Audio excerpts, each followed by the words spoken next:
los piratas, el océano era más que una ruta, era su hogar, su caza, su fe. Pero incluso el más fiel de los mares tenía momentos de traición. Bastaban unos días sin viento, sin botín, sin presas, para que ese azul infinito se transformara en un tribunal implacable. El mar no gritaba, pero su silencio pesaba más que un cañón apuntando al pecho. Las velas colgaban inertes, los mástiles crujían sin ritmo, y las provisiones descendían como arena entre los dedos. La tripulación, que antes reía con canciones y relatos de saqueos, comenzaba a mirarse con recelo. El mar, que tanto había dado, ahora parecía observar desde lejos, evaluando quién merecía seguir a flote. No había juicio justo, ni veredicto claro. Solo el paso lento del tiempo, la sombra de la desesperación creciendo y una certeza temida por todos. El mar no era madre, era juez. Y el hambre, su sentencia más cruel. En alta mar, el viento es vida. Cuando desaparece, la embarcación no solo se detiene, se congela en una especie de limbo desesperante. Cada amanecer traía la misma imagen. El sol abrasador, el horizonte inmóvil y el vaivén lento de un barco que parecía atrapado en una maldición silenciosa. Los días se volvían eternos. Ya no había cartas náuticas que consultar ni rutas que seguir. Sin viento no había destino, y sin destino no había propósito. La mente comenzaba a fallar antes que el cuerpo, porque la rutina sin progreso mata más que la espada. Las miradas se perdían entre las olas, buscando respuestas que el mar no daba. La esperanza se evaporaba con cada gota de sudor, y el sonido que antes era música, el crujir de la madera, el chapoteo constante, ahora era un eco insoportable que recordaba que estaban atrapados en un cementerio flotante que aún no sabía que lo era. Lo que antes era ordinario, ahora era codiciado. Un trozo de pan duro, una manzana arrugada o un pedazo de carne salada se transformaban en reliquias. Las provisiones contadas al detalle eran vigiladas con más atención que el oro escondido en la bodega. El verdadero tesoro ya no brillaba, crujía.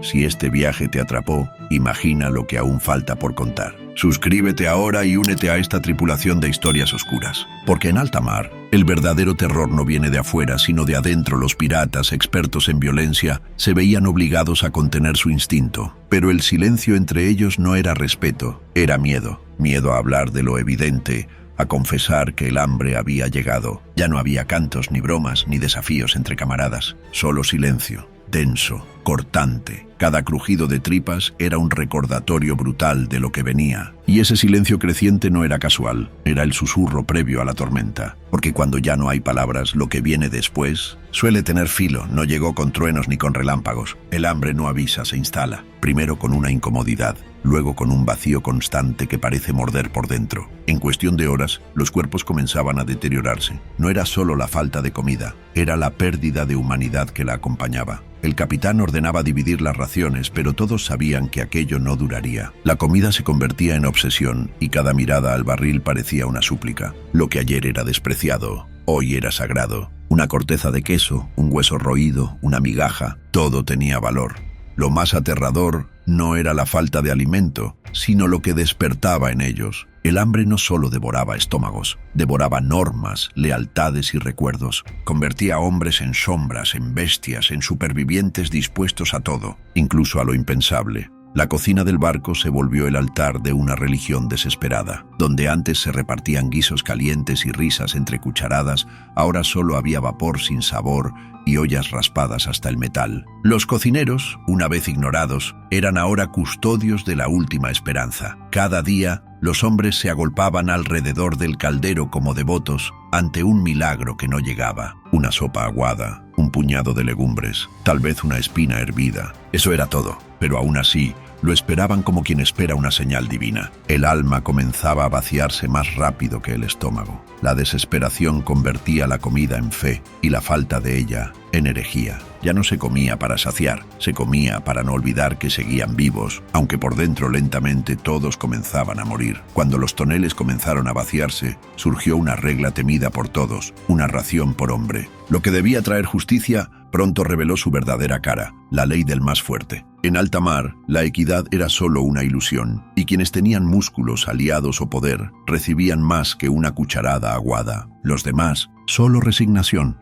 Las discusiones estallaban no por privilegios, sino por migajas. Aquel sistema, que pretendía evitar el caos, terminó por alimentarlo. Algunos ocultaban sobras, otros hacían trampas con las medidas y algunos más simplemente robaban en la noche. La justicia se medía en cucharones y se pagaba con puños cerrados. Cada comida era una batalla, no solo contra el hambre, sino contra el propio código pirata. El ideal de hermandad se deshacía a cada porción servida. El enemigo ya no era el imperio ni otro navío, era el hambre y el hombre al lado. Los cocineros, antes ignorados y a veces hasta ridiculizados, pasaron a ocupar un lugar sagrado en el barco. Todos querían caerles bien.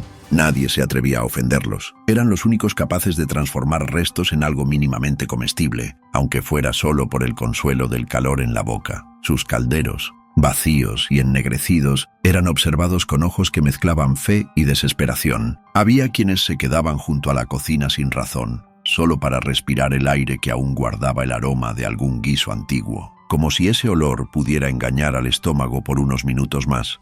En un mundo donde todo escaseaba, los cocineros se volvieron guardianes del último recurso que importaba, la esperanza. Pero ni ellos podían inventar milagros, y la fe, cuando no se alimenta, se pudre.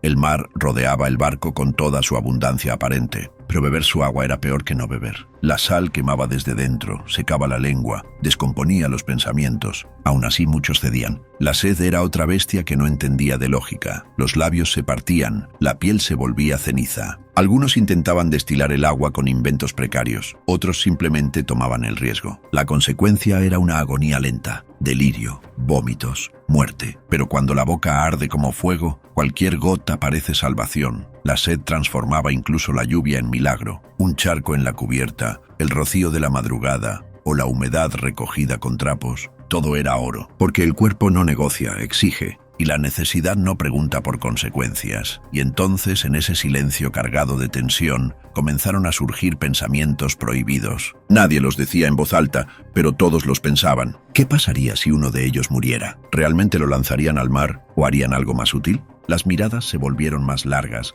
más calculadoras. El cuerpo de un hombre ya no era solo un camarada, era un posible recurso. Las reglas que antes los definían comenzaban a resquebrajarse. El mar no tenía testigos y el hambre no tenía piedad. Al principio bastaba con negar la idea, reírse de ella, acusarla de locura, pero la semilla ya estaba sembrada y en cada noche sin cena crecía un poco más. La embarcación ya no era un barco, era una celda flotante, un desierto de madera cercado por agua inútil. Todo lo que conocían, la aventura, el saqueo, la gloria, se había reducido a una sola meta: seguir vivos unas horas más. Los días eran idénticos, los hombres también, todos iguales en su miseria, en su espera, en su desesperación. Ya no había líderes ni subordinados, solo estómagos vacíos marchando hacia un destino incierto. La cubierta, alguna vez escenario de celebraciones, se convirtió en un campo de susurros, miradas esquivas y pasos lentos. El barco seguía a flote, sí, pero lo que se hundía era todo lo demás. Las primeras peleas no estallaban por barriles llenos, sino por restos, migas de pan, cáscaras secas, trozos de carne con olor a muerte. Piratas curtidos en batallas, en saqueos violentos, ahora se enfrentaban como niños por una sombra de comida. La brutalidad no venía del deseo de matar, sino del instinto de no morir. Cualquier pedazo mal escondido era motivo de guerra. La tensión era tal que bastaba con una mirada larga para iniciar un conflicto. Los lazos de camaradería, construidos en años de navegación, se deshacían en segundos frente a una costra de pan mohoso. El hambre no respetaba historias compartidas ni promesas de lealtad, y entonces el barco comenzó a dividirse, ya no por nacionalidad o función, sino por quién había comido y quién no. Las discusiones pasaron de susurros a gritos. La cubierta era un campo de guerra donde lo único que importaba era sobrevivir al siguiente amanecer. Los ratones dejaron de ser plaga, se convirtieron en botín. Cada aparición en la bodega era una oportunidad para cazar con cuchillos entre los dientes. Aquel que lograba atrapar uno lo mostraba con orgullo, no como un exterminador, sino como un cazador de lujo. Las escenas eran grotescas, hombres festejando un roedor como si fuera un jabalí. El asco se desvanecía ante el hambre. El pelo, los huesos, los chillidos, nada importaba. Solo el calor en el estómago y la falsa sensación de haber ganado una batalla. Incluso las cucarachas comenzaron a desaparecer. Lo que antes se pisoteaba sin pensar, ahora se perseguía con desesperación. Y aquellos que aún dudaban, que aún se resistían, no tardaban en ceder, porque el hambre no respeta orgullo, lo devora. El aburrimiento no existía, la mente no descansaba. La desesperación llevaba a experimentos absurdos: hervir cuero, masticar cintas, intentar arrancar nutrientes de donde no los había. Algunos mordían sus propios cinturones como si fueran manjares ocultos. Otros servían trozos de bota, esperando que el cuero soltara algo parecido a sabor. Lo importante ya no era el contenido, sino el acto. Sentir que estaban comiendo. Engañar al cuerpo, aunque solo fuera por minutos, para no caer de cabeza en la locura. Suscribirte no es solo apoyar el canal, es hacer parte de los pocos que se atreven a mirar de frente las historias que otros prefieren enterrar. Si llegaste hasta aquí, este canal también es tuyo. Incluso la madera del barco se volvía tentadora. Algunos la roían en secreto buscando no saciar el hambre, sino silenciarla. Era un ritual inútil pero necesario, porque cuando el cuerpo ya no recibe alimento, necesita al menos una mentira que le diga que todo está bien. El hambre dio paso al delirio, y el delirio a la invención de juegos. Retos absurdos, apuestas sin lógica, ruletas de la miseria. Se tiraban dados para decidir quién comía, quién buscaba ratas, quién dormía junto al caldero vacío. Poco a poco, la vida se convirtió en un espectáculo macabro. A veces, el perdedor simplemente debía pasar hambre. Otras, el castigo era más cruel. Había quien proponía desafíos físicos imposibles solo para ver caer a su compañero. El juego se disfrazaba de distracción, pero era una excusa para justificar decisiones impensables. No se trataba de maldad gratuita, era el intento torpe y brutal de dar sentido al caos. Porque si todo era un juego, entonces el dolor tenía reglas. Y si había reglas, entonces aún quedaba algo de humanidad por salvar. Cuando la desesperación era total, nacían las mentiras. Historias inventadas por los líderes, islas cercanas, rutas nuevas, barcos enemigos con bodegas llenas. Promesas hechas con voz firme, aunque los ojos delataran el engaño. Pero nadie las cuestionaba, porque necesitaban creer. El mapa se convertía en un cuento. Se dibujaban rutas falsas con tinta y esperanza. Algunos incluso afirmaban haber visto gaviotas, humo en el horizonte, señales de tierra, mentiras necesarias que valían más que la verdad, porque la verdad dolía. La esperanza falsa era mejor que ninguna. Y los hombres preferían seguir una ilusión que quedarse quietos mirando su propio fin. Porque cuando todo se hunde, hasta una mentira puede ser un salvavidas. En momentos extremos, los límites desaparecían. El canibalismo, que parecía impensable al partir, se convertía en una sombra constante en la cubierta. No se hablaba, no se decidía en voz alta, pero todos sabían que si alguien caía, su cuerpo no sería devuelto al mar. No existían reglas escritas, pero sí códigos oscuros compartidos en susurros. Pactos de emergencia, acuerdos tácitos sobre a quién sacrificar, cómo dividir la carne, cuándo actuar.